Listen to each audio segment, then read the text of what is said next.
güclü dindarlığın ən bariz nümunələrindən biri Həzrəti Xədicə salamullahi aleyhadır. Həzrəti Xədicə nə əzəmətdir, ruh sahibidir.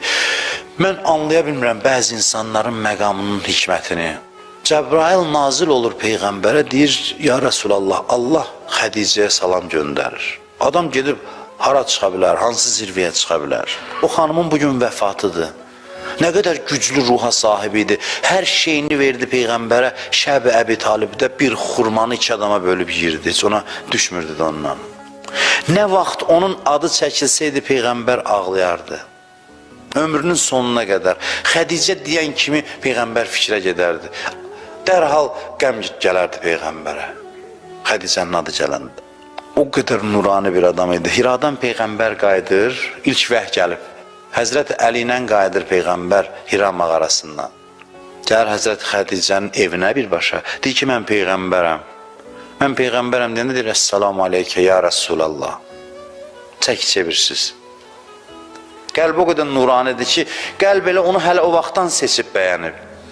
Ona uzun uzadı dəlil gətirmək lazım deyil. Elə deyim, mən Peyğəmbərəm, qəlb o qədər pakdır ki, dərhal şəhadət verir. Salam olsun sən Allahın Peyğəmbəri. Bir adam, xanımlar xanımı Həzrəti Fatiməyə ana olmağa ləyaqəti var. Onun bətnindən Həzrəti Zəhra dünyaya gəlibsə, görün o kimdir. Harada Həzrəti Zəhra formalaşıb onun bətnində? Xanım Zəhraya layiqli ana olasan. Az analıq elədi Həzrəti Zəhraya. Qızını da tanıyırdı, az yaşı vardı Həzrəti Fatimənin. O qədər təvazökar idi. Təsəvvür edin, bir xanım bütün varını, dövlətini verib Peyğəmbərə, hər şeyini.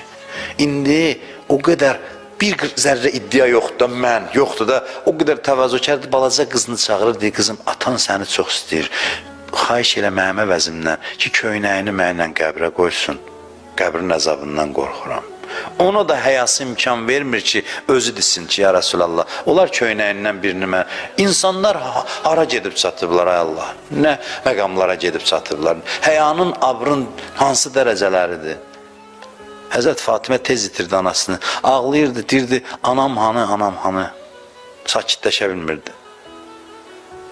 Hədis buyurur ki, Cəbrail nazil oldu. Dedi, ya Rasulallah, götür Fatiməni qucağıma, müjdə verdinən anan cənnətdədir ki, aram olsun. Allah təskinliyi verir Fatiməyə.